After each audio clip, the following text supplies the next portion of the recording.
Hi, it's me. Number 10. The Great Pyramid of Giza. The Great Pyramid of Giza was built around 455 BC for the pharaoh Khufu. It stands at an astounding 481 feet, making it the tallest man-made structure in the world for over 3,600 years. But that's not even the most amazing part. What makes this pyramid so fascinating is how the builders managed to move such large blocks of stone without any modern tools or technology. Each block weighs about 2.5 tons, and some are much heavier than that. Even today, scientists don't know how they did it. They believe that a ramp may have been used to haul the stones up one at a time. However, the theory doesn't hold up because there are no signs of ramps or any other hauling devices nearby. And the logistics of building a ramp with sufficient strength to haul 2-ton stones up a steep incline is daunting. In fact, it's doubtful that ancient Egyptians would have had the engineering skills necessary to build a ramp like this. Yet somehow they managed to build the largest pyramid in the world. Was it aliens? Let me know your thoughts in the comments below. Number 9. Pumapunku.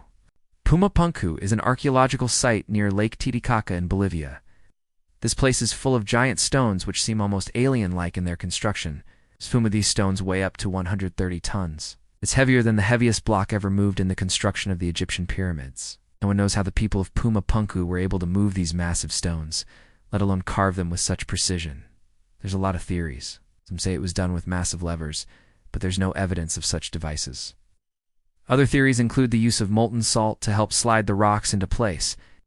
Molten salt could have been poured between the rocks to reduce friction, allowing the rocks to be moved more easily. However, we don't know if this is true. We do know that the Bolivian people who built this place lived between 14,000 and 18,000 feet above sea level. So it's unlikely they would have had the advanced technology needed to produce molten salt. Maybe it was aliens. Again, let me know what you think in the comments below. Number 10. The site. Like Pumapunku, the site is located in Bolivia. It dates back to around 11,000 years ago, which means it predates the Egyptian pyramids by thousands of years. At this site, you can see huge stones fitting together so well that not even a knife blade can fit in between the cracks. One of the most impressive things about is the polygonal walls. These walls are made up of stones that have been cut and shaped to fit together like a jigsaw puzzle. What's really mind-boggling is that these stones are incredibly heavy, yet they fit together so tightly that you can't even fit a piece of paper in between them. How did ancient people manage to create such precise cuts? Did they have laser beams or some kind of advanced technology that we don't understand? Number 7. The ruins of Nabta Playa. In Egypt, just east of the Great Pyramids of Giza, you'll find the ruins of Nabta Playa. This is the oldest known temple dedicated to the stars. Built around 3500 BC, it's older than Stonehenge by 1,000 years. But the real mystery here is why the builders aligned the ruins of Nabta Playa with such accuracy. The temple is oriented to the cardinal directions, and its walls are lined up with the rising and setting points of the sun during the equinoxes. But the builders didn't have any sophisticated instruments to help them align the structure. Also, the purpose of such an alignment is unclear. Maybe the Egyptians were using this structure to predict the future, such as tracking the heliacal rising of Sirius, which they associated with the annual flooding of the Nile. But how did they make such accurate predictions? Were they receiving messages from advanced aliens? Number 6. The Dogon Village. The Dogon people are an ethnic group in Mali, West Africa. Their villages are often built high up in the cliffs, seemingly inaccessible to outsiders. One of the most amazing things about these cliff dwellings is that they have been inhabited for centuries. And the Dogon people have managed to keep their homes safe from invaders all this time. It's truly amazing how the Dogon people were able to construct such sturdy buildings without using mortar or any other binding agent. To make their homes, they simply stacked stones on top of each other until they reached the desired height. Then they filled in the gaps with mud and thatch. It's unclear how these buildings remain upright without mortar, but we do know that they've stood the test of time, surviving earthquakes, floods, and even attacks from rival tribes. Mortar is usually used to hold stones together in a building. Without mortar, the stones are likely to fall apart at some point. But these buildings have been around for hundreds of years and show no signs of collapsing anytime soon. Perhaps the Dogon people knew something about building with stone that we've forgotten. Number 5. Baalbek. Baalbek is an ancient city in Lebanon. It was once a major religious center for the Phoenicians, Romans, and Greeks. Today, it's best known for its remarkably preserved Roman ruins. The most impressive of these ruins is the Temple of Jupiter. This temple is the largest of 3 temples built at Baalbek between the 2nd century AD and the 4th century AD. It was dedicated to the supreme god of the Roman pantheon, Jupiter. But the real mystery here is how the Romans managed to erect such a massive structure. The temple is made of gigantic blocks of stone, some of which weigh up to 80 tons. These stones are so large that many archaeologists believe they were never moved from their original quarry. Instead, the temple was probably built around the natural formations in the quarry. But how on earth did the Romans get such large blocks of stone? They didn't have any advanced technology or machinery to help them. Everything was done by hand. Maybe they had alien helpers. Number 4. The City of the Lost. The City of the Lost is an ancient city located in Jordan. It dates back to the 7th century BC and was once home to around 10,000 people. But the city was mysteriously abandoned around 500 years later.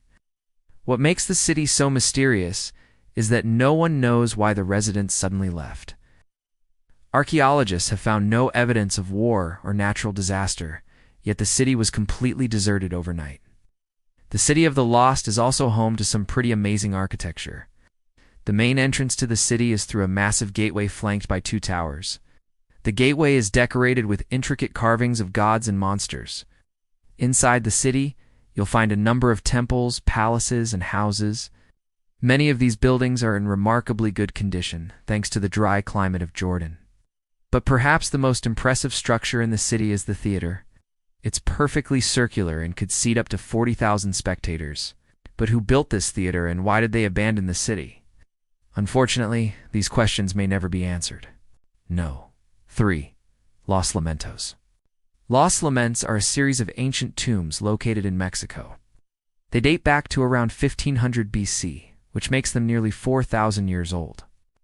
The tombs are named after the lamentations of a mother for her dead son. This is because the skeletons of mothers and their children were often found buried together. But the real mystery here is how the tombs were constructed. They're made up of a series of tunnels and chambers carved into the side of a hill. The tunnels are incredibly narrow and winding, sometimes only wide enough for one person to crawl through. Yet somehow the builders managed to carve out these intricate passages without any modern tools. The tombs are also filled with a variety of artifacts, including jewelry, weapons, and even chariots. This suggests that the people who built the tombs were quite wealthy and sophisticated. But who were they, and what happened to them? 2. The Shuruppak story. The story of Shuruppak is an ancient Mesopotamian flood myth that predates the biblical story of Noah's Ark by hundreds of years. According to the myth, a great flood was sent by the gods to wipe out all life on earth. But a hero named Utnapishtim was warned of the impending flood, and he built a boat to save himself, his family, and 2 of every animal. The story of Shuruppak is particularly interesting because it appears to describe an actual historical event. There are numerous ancient Mesopotamian texts that mention the Great Flood, and they all tell the same basic story. What's more, the story of Shuruppak has been dated to around 2000 BC, which makes it nearly 4,000 years old. But the real mystery here is what caused the flood. According to legend, it was sent by the gods as punishment for the wickedness of humanity. But there's no evidence to support this claim. In fact, the flood may have been caused by a natural disaster, such as a tsunami or a series of unusually heavy rainfalls.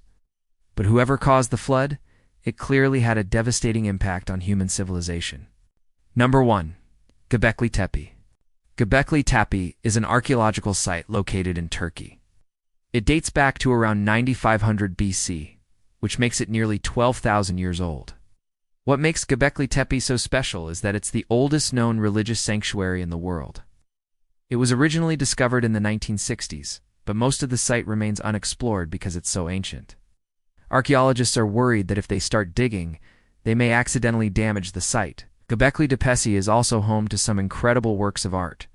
The walls of the sanctuary are covered with carvings of animals such as lions, bulls, and gazelles. There are also a number of abstract designs carved into the stone. But the real mystery here is why the people of Göbekli Tepe built this sanctuary. Religious sanctuaries are typically built in places of natural beauty, But Göbekli Tepe is located in a dry and barren area. The builders must have had some very compelling reason for choosing this site. Whatever it was, it's likely lost to history forever. Thanks for watching. Remember to subscribe if you haven't already. See you next time. Bye.